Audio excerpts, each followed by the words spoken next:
Hush, little baby, don't say a word. This is a conspiracy channel. Tape 1. Welcome to the Hush channel.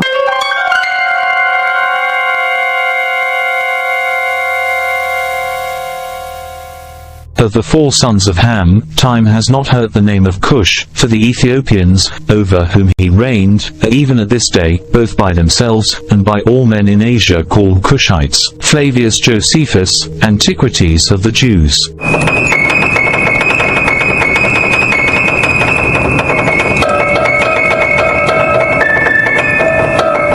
Josephus was a Roman Jewish historian and military leader who was born into one of the elite families of Jerusalem in AD 37, which by this time, all of Israel had been colonized and thus moved into by the Romans, just like every other land, circumventing the Mediterranean Sea at the time. Josephus's mother was an aristocrat descending from the royal and formerly ruling family of the Hasmonean dynasty, and his father of priestly descent. At 29 years old, Josephus fought against the Roman Empire as a general of the Galilean military during the First Jewish-Roman War that took place in 66 AD, but surrendered to the Roman army, which at the time was being led by Roman military commander Vespasian. This occurred after the 47-day, 6-week siege of Yodfat, which took place from May 24th, AD 67 to July 2nd of AD 67. After the Yodfat military fell, the Romans invaded, killing thousands. The survivors committed suicide. Josephus himself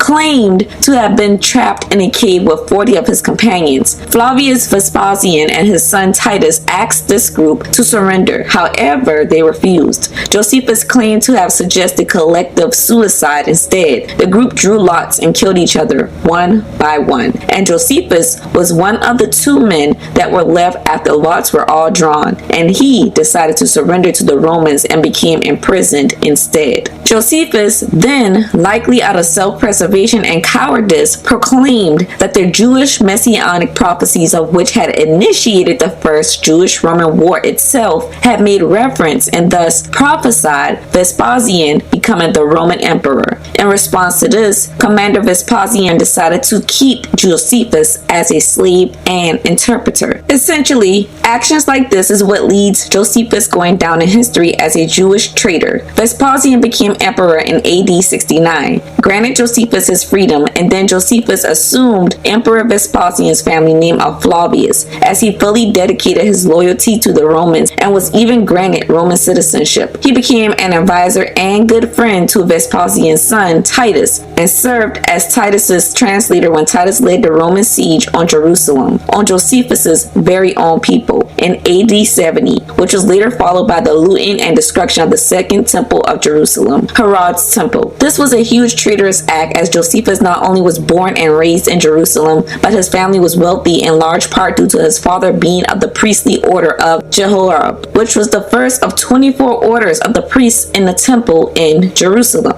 The two most notable works of Flavius Josephus are the Jewish War and Antiquities of the Jews. However, given his character and choice, it is not that all of his historical documentations are lies, but they may be skewed or manipulated to fit a certain narrative and agenda. So whenever he is used as a reference, it is with speculation, and only if the story aligns with other accounts of history or makes sense to the timeline, or if the account made would be illogical to lie about for Josephus's agenda, given the evidence of the history he did manipulate knowingly. Flavius Josephus was not the first historian writer to do this and will not be the last. The same can be said for many religious and historical texts as they are presented to us to date. The truth lies in between the lines, however, and that's where the information on this tape derives from. Hours upon hours upon hours of cross-referencing to eradicate retelling old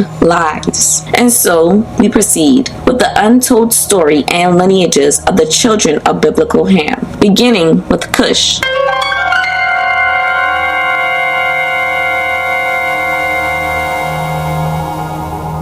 Kush, the grandson of Noah, the oldest son of Cam, and the elder brother to Mizraim, Phut, and Canaan. Historically, Kush is spelled beginning with a C or a K, and alternatively pronounced Kash, K-A-S-H, as he was called in Hebrew, as Kash is the ancient Kemetic name of Upper Nubia, and later the Nubian kingdom at Napata, the kingdom of Kush, after his name. Here is his beginning on record.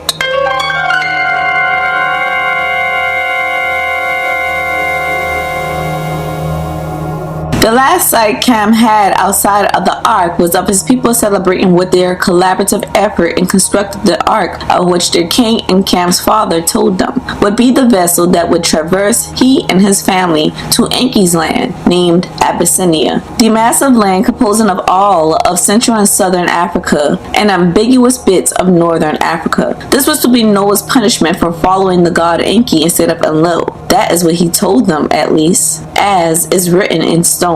The people celebrated as they believed this would be the last time they see their king forever, or at least in a while. They were eager to send their royal family off in good spirits. Noah paced back and forth, vomiting and vomiting, because yes, this would be the last time he saw his people and they him, but not because he was going to Enki's land as punishment for not being a follower of the god Enlil. No, that was just what the king told his people to coerce them into assisting him with such a large vessel of such humongous capacity and fortitude in as limited time as possible. Little did these people know this was their last day on earth, that their completion of the large vessel would be followed by the end of the world, and the Anunnaki would release and open the floodgate mechanisms keeping separate from the earth the waters that is called outer space and the heavens, the floodgates of heaven itself, placed above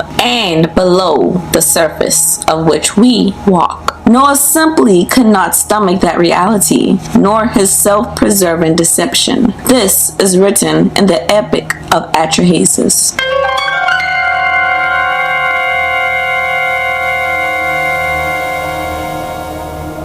It is foretold that Noah left other children and other wives behind when he boarded the ark. But of Noah's known 3 sons, Cam was not the same. In the book of Lamech of Cain, it is written that of Noah's 3 children with Noah, 1 was born with the mark of the beast, and that was Cam. And this mark was present because Naamah herself possessed the mark of Cain. However, unlike others, hers was inconspicuous, enough that Noah never noticed, nor did Noah know of his wife's past and being the lover of the fallen angels, and the first human woman to seduce them, making it possible that Cam was not Noah's child at all, as so many other sources tend to allude to. The Sumerians and Akkadians called Cam the Anzu, the Anzu being the name of the child of the primordial waters and the earth. He was considered a monster all throughout Mesopotamia, one of the 7 kings of hell, later called names such as Asmodeus, Ashima, Kamodai, Hamadai, and Shamdan,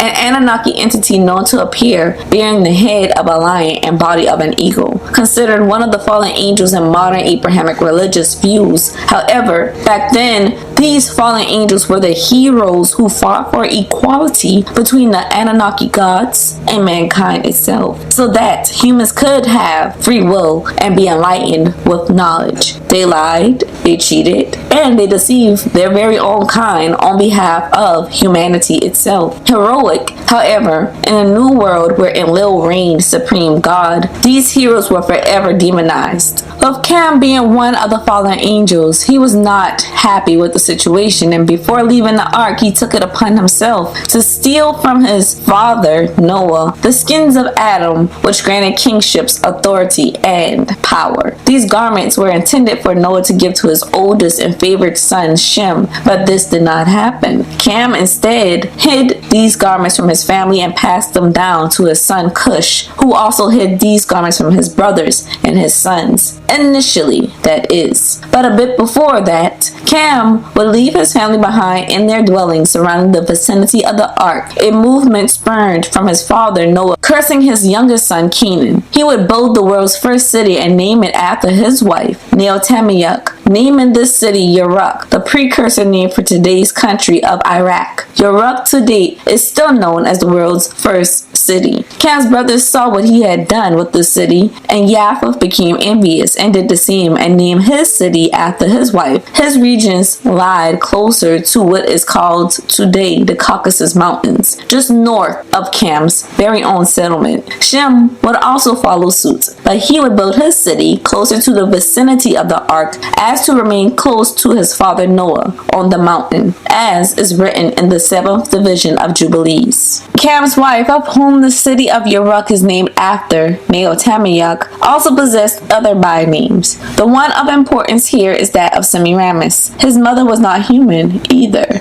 and in fact, in Mesopotamian lore, she is the consort of gods, the mother of the Anunnaki, the mother of the earth, and the deity throughout religious pantheons spanning the world, associated with earth, love, fertility, and sex. Semiramis is Venus, the morning and the eastern star. She is Lucifer. The Phoenicians called her Biblios, from which the Bible is named after. Enlil is biblically called Yahweh, although the name originally belonged to his brother Enki, of whom we now religiously call Satan. But it is Enlil's actions in possessing another's body, just allied with said desired goddess, that is most infamously manifested in the ancient Greek culture, where Enlil is called Zeus. In the Mesopotamian epics, it is foretold that Enlil has tricked this same woman into having sex with him numerous times, to the point he got sent to hell for it for a time by his very own father Anu, from whom the term Anunnaki derives in conjunction with Ki, the Sumerian name for Semiramis. This affair of Enlil possessing the body of Kush to have sex with Ki, or Semiramis, results in the birth of Nimrod, placing Nimrod in a unique situation as a being that is both the child of biblical Yahweh and Kush. It was Nimrod of whom was the son Kush loved most, and of whom he would pass the skins of Adam down to at the tender age of 20 years old. It would be Nimrod who would not hide these garments, but instead wear them proudly, utilizing the power within them. This specific tape is not about Nimrod, however, but he is important to understanding Kush's influence.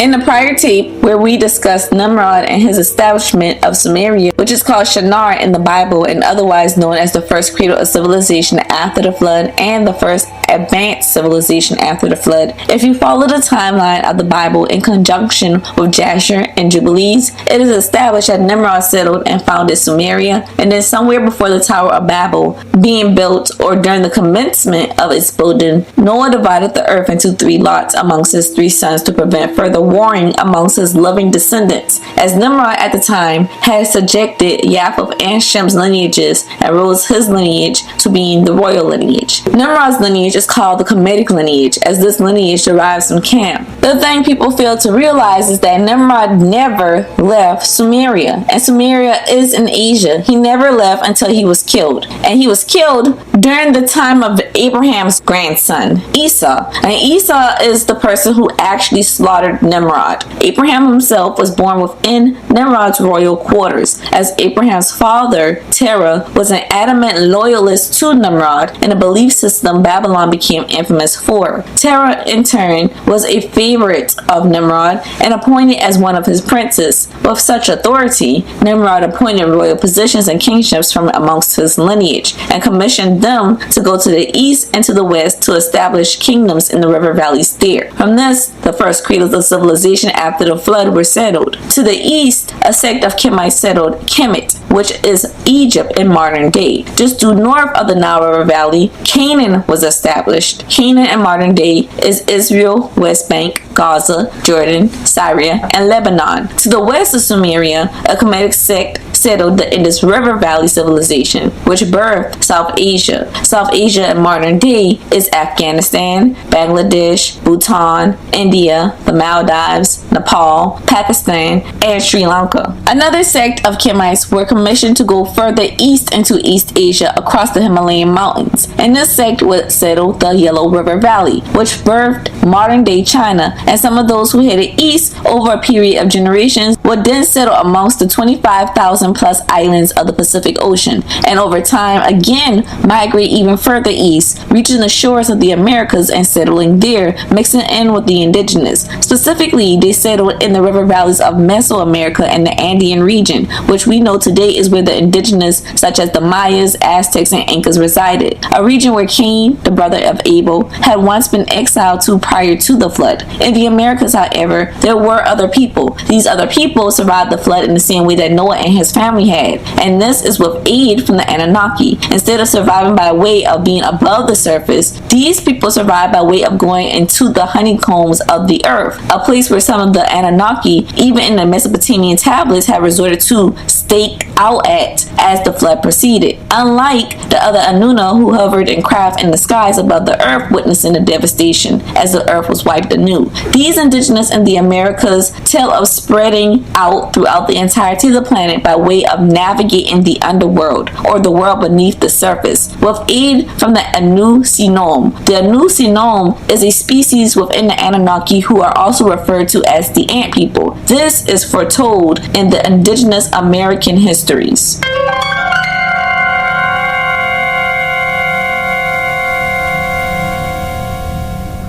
The issue is that by the time Noah divided the world amongst his three sons officially, Nimrod had not only settled Sumeria, but he had also already commissioned his kin to go out and establish these lands just named. And this did not stop just because Noah had allotted some of the lands of these river valley territories out to Shem and Japheth after the fact. No, Nimrod himself proceeded to preside over Sumeria turned Babylon long after the Tower of Babel situation and confusion of tongues. And it was the Tower of Babel's confusion of tongues which actually forced Japheth, Shem, and Cam's lineages to go where they were allotted to go, forced them into compliance. The confusion of tongues was a part of the curse that was placed on any who refuted the divisions allotted. But even after the Tower of Babel situation, many of those within Cam's lineage stayed in Babylon, which is in modern day Iraq. They did not leave, just like Nimrod did not leave. He had already built this place up. It was too late. He was not going to move. And just think about the fact that his very own father, Cam, was already mad at Noah for cursing Canaan, and the fact that that is the exact reason that Cam took his family and left the vicinity of Noah in the first place. No, this was not the lineage that was going to move because of divine intervention. The Kemites, who had not set out to settle the river valley civilizations by Nimrod, had already intermarried and became progenitors of majority of the ethnic groups today, because not only was Cam's lineage the royal lineage at the time, but they were also the largest lineage and thus the most desired lineage to intermarry into. They were also already mixed groups of people because of all the time that passed between Nimrod's rise to power and the establishment of Sumeria itself. And this is another reason everything always traces back to black, outside of pre-flood life's humanity starting in Africa itself. Cam is the son described as being as black as a raven, Shem black and handsome, Japheth fair skinned. These are not personification or whatever you want to call it. This is actual descriptions of them. Noah was born of black parents, but born albino. This is described not only in rabbinic scripture, indigenous descriptions throughout Africa and Asia, but also in extra-canonical texts such as that of Enoch. The timeline of these events of Nimrod establishing Sumeria, sending out his kinfolk to settle the other river valley civilizations, and then Noah dividing the land amongst his three sons, and Nimrod and his kin still proceeding not to move because they had already done the hard work and settled and established these lands into greatness. They were not just going to give it up just because of what Noah said. Their family already has animosity against Noah in the first place. This sequence of events is not expressed nor explained typically. It is usually told as if it all happened at one time and without establishing a sequence, or it is simply told out of order without paying attention to the text, laying out a timeline as it is laid out ambiguously. But it is essential to untold lineages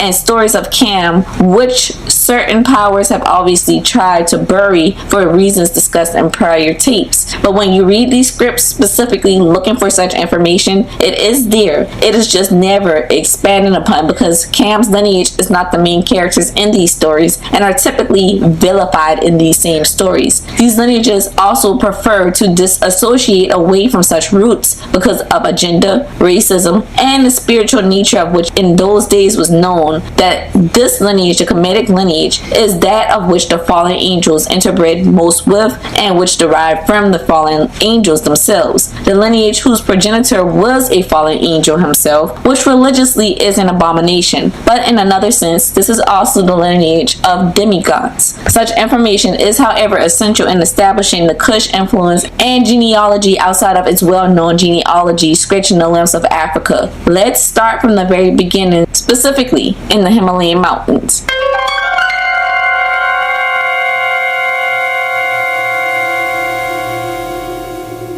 The Himalayas, or Himalaya mountain range, separates the plains of the Indian subcontinent from the Tibetan plateau, which is located at the intersection of Central, South, and East Asia. The Himalayas contain some of the world's highest peaks, and the world's actual highest peak, which is Mount Everest, which is located at 29,029 feet above sea level, and 100 other Himalayan peaks exceeding elevations of 7,200 meters or 23,600 feet above sea level, and the range extends through the 5 countries of Bhutan, India, Nepal, China, and Pakistan. Mount Ararat is the mountain that Noah's Ark landed on. It is commonly misunderstood that Mount Ararat, documented in the Bible as Noah's landing place, is the present-day Eurasian Mount Ararat, located at the extreme east of Turkey, near the intersection of Turkey, Armenia, Iran, and the Nakhchivan Autonomous Republic, exclave of the country of Azerbaijan. Following the facts, however, prior to the Middle Ages, present-day Mount Ararat in Turkey was called Nabaros, and is still to date called as such by locals and natives alike to that region. It is not as if Nabaros is without its own importance, as its name in theory derives from that of Nibiru, the home planet of the Anunnaki. It is just not the mountain of which the Ark landed. Secondly, in the Book of Jubilees, Nabaros is actually referred to as Mount Lubar when talking about the allotments of Noah's 3 sons. It does, however, mention Mount Ararat as well, letting us know that they are not the same place. The Himalayan mountains is the Mount Ararat that Noah's Ark landed on, and I explain this more in depth on YouTube in the Finding the Garden of Eden video, but it will also be explained here briefly. If Noah's Ark had indeed landed on top of present-day Mount Ararat in Turkey, and he sent a dove out to see if there was more dry land nearby, then the second bird, the dove he sent out, would have returned to him with evidence of land, but this did not happen. Let's look at the facts. Doves can fly non-stop for about 1,100 miles and see about 50 yards out. There are a number of spots the doves would have landed on within non-stop flying distance if indeed present-day Mount Ararat in eastern Turkey was Noah's Ark's landing spot. For example, Mount Ararat in modern-day Turkey at its highest point is at 16,854 feet. Kashan Tau is a mountain in the Caucasus Mountains in the northern side and in Russia. Its highest point is 16,896 feet. Skahara is also in the Caucasus Mountains, but in the Georgian region, and its highest point is 17,037 feet. Dike Tau, also in the Caucasus Mountains on the Russian side,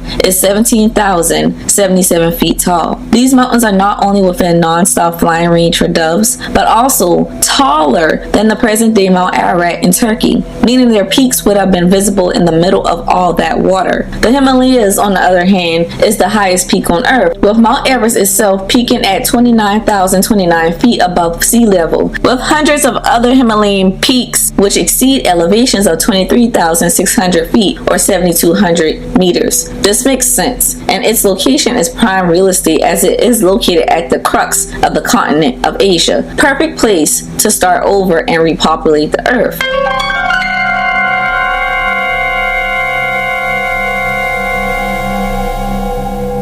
And the whole earth was of one language, and of one speech. And it came to pass, as they journeyed from the east, that they found a plain in the land of Shinar, and they dwelt there. The book of Genesis chapter 1, verses 1 to 3.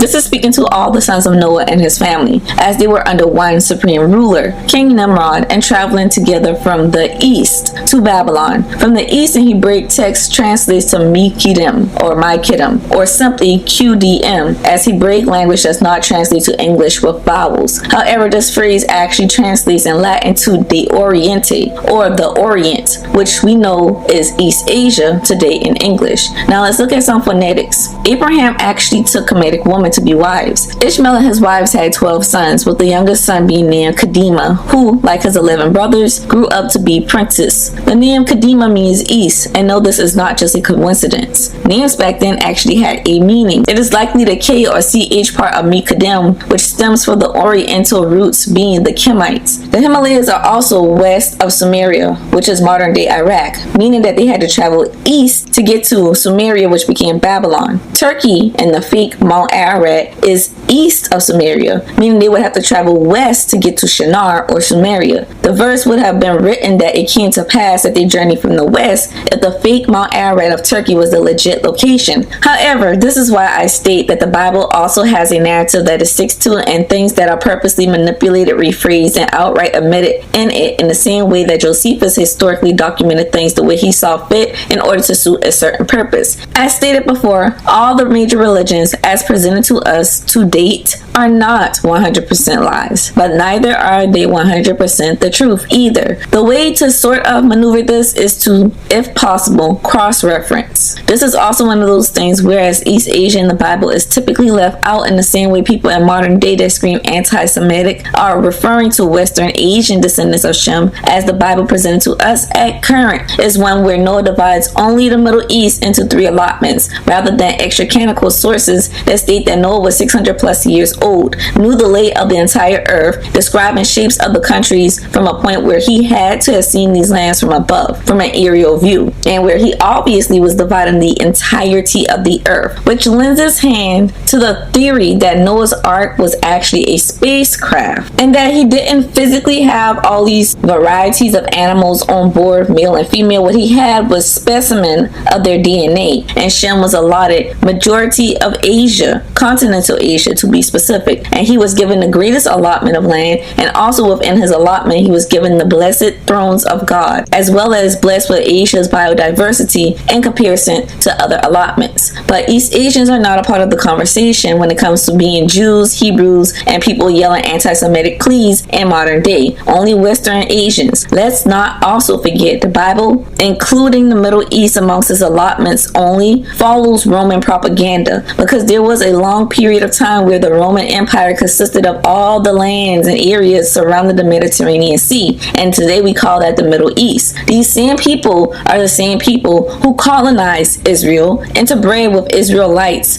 took over their identity, and sunk their paws into manipulating Judaism, constructing Christianity, and Catholicism alike. These are the same people who murdered Jesus Christ and his apostles, whose first pope was Peter, the apostle of whom they had already murdered, and named him Pope as a dead man. These are the same people who constructed the New Testament, who told their story in this New Testament, and included themselves amongst the chosen people, the Gentiles, and even named a book after themselves out of ego, the book of Romans. They also claimed that Jesus' disciples wrote the books of the New Testament when they had already been long dead and already murdered by said Romans by the dates given for said written books being penned, books that are still in the Bible that is available to us. These are the same people who pushed their narrative by getting it in blood during the Crusades. Pay attention. Just because something is a religious text does not mean it does not have an agenda or a point of view, a reason for being written, nor a bias. It does not mean it is entirely false. It just means you need to always do your own research, no matter what. But all of this is key in further discussion when discussing the brothers of Kush as well. The division of the Asian culture, the mountain range that divides it, the timeline of Nimrod versus Noah's allotments, and the dramatic shift in phenotype and belief system once you cross the Himalayan mountains into East Asia, not to mention all the mystery that surrounds the Himalayas, its mythical villages, its mythical monsters, it and its surrounding areas, biodiversity, per the ark holding all these genetic samples of most of the living organisms predating in the flood.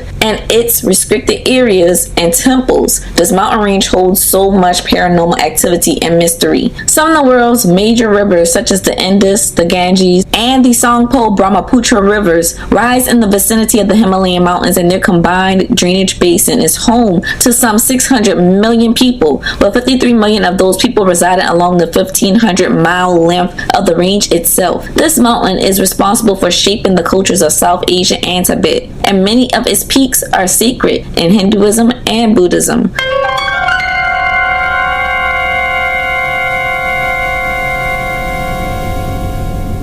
The Hindu Kush Mountains are a 500-mile mountain range in Central and South Asia to the west of the Himalayan mountains, stretching through central and eastern Afghanistan and into northwest Pakistan and far southeastern Tajikistan. This range forms the western section of the Hindu Kush Himalayan region. To the north and near its northeastern end, the Hindu Kush Mountains support the Pamir Mountains near the point where the borders of China, Pakistan, and Afghanistan meet, after which it runs southwest through Pakistan and into Afghanistan near their borders. The eastern end of the Hindu Kush Mountains in the north merges with the Karakoram Mountains toward its southern end, where it connects with the White Mountains near the Kabul River. It divides the valley of Amu Darya to the north from the Indus River Valley to the south. The Hindu Kush mountain range is named after Kush, son of Cam, son of Noah. The Dravidians are the indigenous people of the Indus River Valley civilization, and thus the indigenous people of South Asia. In modern day, purebred Dravidians who have little to zero interbreeding throughout their genealogy are beautifully ebony colored and as dark as ravens, like their progenitor Cam was described. Due to colonialism in South Asia, these purebred Dravidians are ostracized and even deemed untouchables and the bottom of the caste system in places like India. Their deities that once looked like them have too been appropriated and now depicted with lighter skins. Unfortunately, the world has done a 180. The same has been done to them, of which has been done to all the indigenous spanning the world's continents. The Dravidians were initially a part of the stock of Sumerians that settled in the Indus River Valley, as well as what is now known as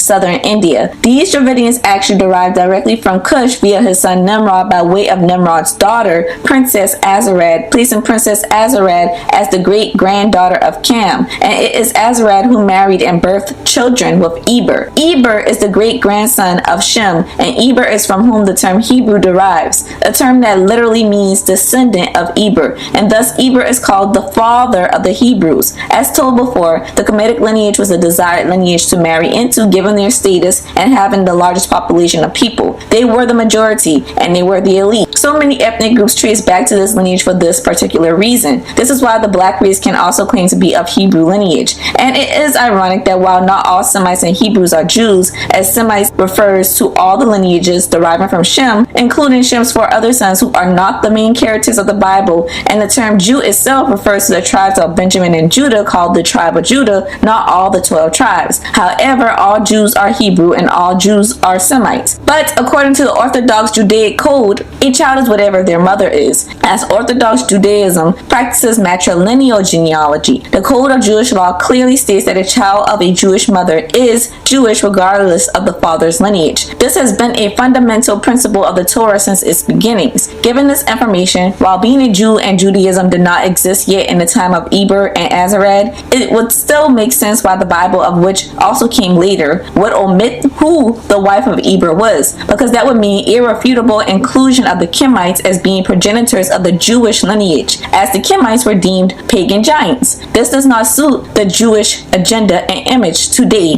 which is something to think about. Princess Azarad and Eber bore 2 sons together. This would be Peleg and Joktan. It is Peleg of whose descendants penned the rest of the Old Testament of the Bible, and he is a direct ancestor of Jesus Christ. Their other son, and Peleg's brother, Joktan, is of whom is mentioned in the book of Genesis. Of Shem, Elam, and Ashur, and Arphaxad, and Lud, and Aram. And the children of Aram, Uzed, and Hul, and Gether, and Mash. And Arphaxad begat Salah, and Salah begat Eber. And unto Eber were born 2 sons. The name of one was Peleg, for in his days was the earth divided, and his brother's name was Joktan. And Joktan begat Almodad, and Sheleph, and Hazamaveth, and Jerah, and Hadoram, and Uzal, and Dikla, and Obal, and Abimael, and Sheba, and Ophir, and Havilah, and Jobab. All these were the sons of Joktan. And their dwelling was from Mesha, as thou goest unto Sephar a mount of the east. These are the sons of Shem, after their families, after their tongues, in their lands, after their nations. These are the families of the sons of Noah, after their generations, in their nations. And by these were the nations divided in the earth after the flood. The book of Genesis, chapter 10, verses 22 to 32.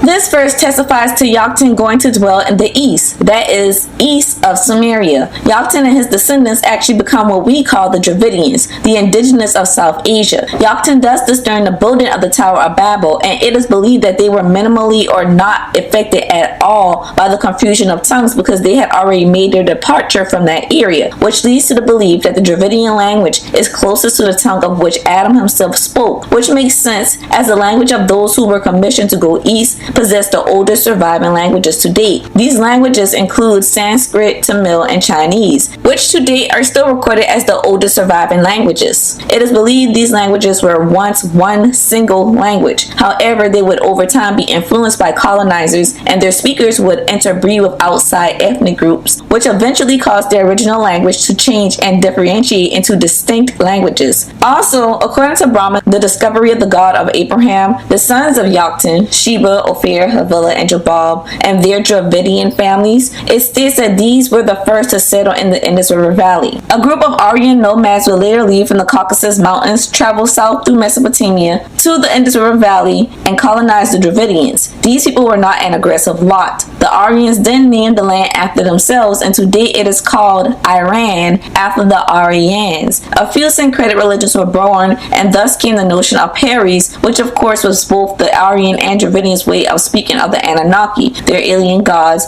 who show up in every religion to date. This word over time became known as fairies, and I talk a little bit about it in the Tales of the Gods tapes. The Aryans called the Dravidians Hindus, as the Aryans had named them after the Indus River Valley, when Indus is pronounced as Indus, and these people were very well known to be from the stock of Kush during those times, unlike now. The name of Hindu Kush mountain found its way as the name of such mountains in South Asia because of this genealogy being known back then. And also the name of Kush is found in a plethora of places surrounding South Asia and the Arabian Peninsula unto this very day. And his name is also found amongst their deities and the different belief systems that spawned out of this area, which makes sense given that in the Mesopotamian narratives, his son Nimrod and his father Cam are also listed as entities and of fallen angelic Anunnaki descent. Not only that, but there is also another legend that talks about how Joktan and his 13 children left during the construction of the Tower of Babel. This legend says that Joktan, during the reign of Nimrod, was one of Nimrod's appointed princes, and as such, with Joktan also being from Shem's lineage as well as Cam's, Nimrod appointed Joktan to be the first prince over Shem's lineage, just as Nimrod would later appoint Terah, the father of Abraham and great-grandnephew of Joktan by way of Joktan's brother Peleg, as a prince over Shem's lineage. By this account, it is said that Joktan was commanded along with a slew of others to bake bricks to aid in the construction of the Tower of Babel. However, 12 people, including several of Joktan's sons, as well as Abraham and Lot, refused these orders, and Joktan proceeded to smuggle the 12 of them out of Sumeria and into the mountains. Not only that, but the names of Joktan's sons can actually be found throughout the names of entire ethnic groups, cities, towns, and multiple locations within not only South Asia, which consists of Afghanistan, Bangladesh, Bhutan, India, Iran, Maldives, Nepal, Pakistan, and Sri Lanka, but also the Arabian Peninsula, which consists of Bahrain, Iran, Iraq, Kuwait, Oman, Qatar, Saudi Arabia, UAE, and Yemen in modern day. This is why it is simply pointed out throughout these tapes that the Hebrews are a mixed group by today's divisions of people's definition, because from the very get-go, the father of Hebrews, Eber, is the great-grandson of Shem, who married and procreated with Princess Azarad, the great-granddaughter of Cam, making Peleg and Joktan Semitic and Kemetic. And if you are technically following the Judaic law, lineage is determined by the mother. It is matrilineal. You are whatever your mother is by their own law. Peleg and Joktan, the children of the father of Hebrews, these two sons of his are technically of the descent of Cam and are thus Kemetic, not Semitic. Reading over the books of Yasher and Jubilees, it is a story of a roller coaster where the Kemites ruled first and had the Semites and Yaphites as their subjects. Nimrod loses a few battles and eventually gets slaughtered by Esau, and some of the Semitic and Yaphetic subjects of the Kemites rise up against the Kemites, who are their subjectors at the time, and take the lands allotted to them by Noah from these said Kemites, then subject some of these same Kemites. Of course, this happens over a period of time, but it is typical for masters to procreate with their subjects, and this is what occurs throughout all of this. And so then there is the matter of the Hebrews being subjected by the Kemites of ancient Kemet, of which today is called Egypt. And according to these texts, the indigenous Egyptians, called the Kemites, enslaved the Semites and their subjects. The Semitic subjects at this time were the Kemites, who were once the masters of these Semites. So the indigenous Egyptians actually enslaved the Semites and other Kemetic groups, who were defeated during the downfall of Nimrod.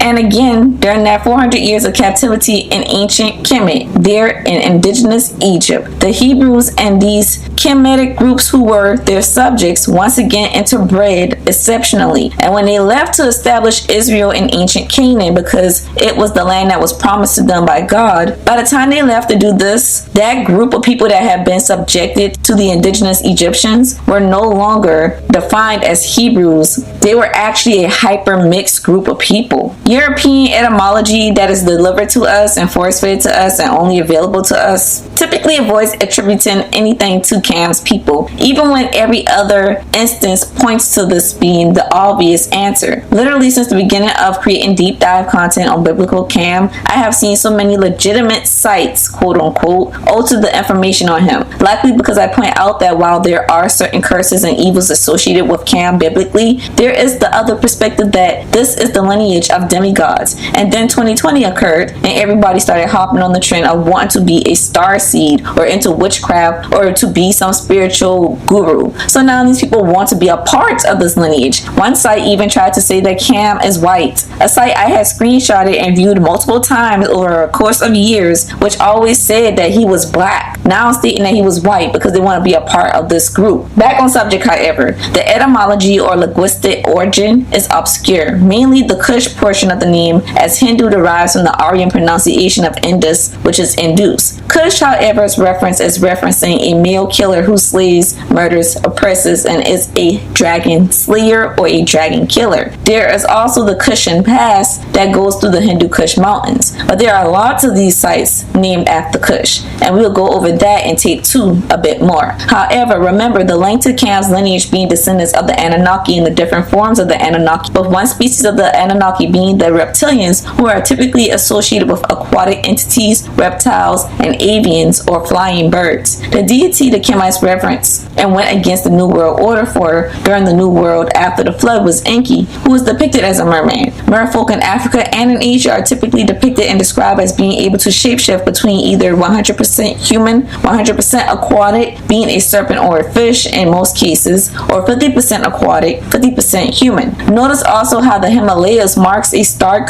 contrast in the demonization of serpents west of the Himalayas and the reverence of serpents south and east of the Himalayan mountains. The people of West Asia look nothing and have a culture nothing like east of the mountain range. Enki was described as having a beautiful serpent phenotype which presented itself even while he was in humanoid form, which is why he is called the serpent in the Garden of Eden. The people east of Asia have this specific phenotype, but that is a story to be told in Canaan's Untold tape, as Canaan's stock is directly responsible for settling the Yellow River Valley, which birthed China, but also some of Yaktan's stock would later contribute to its development as well. However, this is mentioned because Enki in religion is typically a serpent of sorts, and serpents can be merfolk and flying serpents. In ancient Syria, Enki was called Dagon. Dagon is exactly the entity that the Vatican worships to date. In Japan, there are the Dogu, which are small humanoid alien astronaut and animal figurines dating back up to 14,000 BC, unexplainably found scattered across all of Japan except for on the island of Okinawa. Unexplainable to them, but if you are listening to these tips, then what is understandable understood does not need to be explained. Then there is the Dogon ethnic group of Mali in Western Africa, which is an ethnic group that developed from the backs of indigenous Egyptian priests who fled west during the Greek colonization of Kemet, as the Greeks were beheading priests for not deciphering and revealing pyramid and Kemetic spiritual secrets. The Dogon knew all about the Sirius star system, of which they state was disclosed to them during early contact with the Anunnaki, long before modern technology allowed the rest of the world to know there was even a Sirius star system in general. The Dogon also stated that the Anunnaki entities require watery environments to live, although these entities can also live on land for periods of time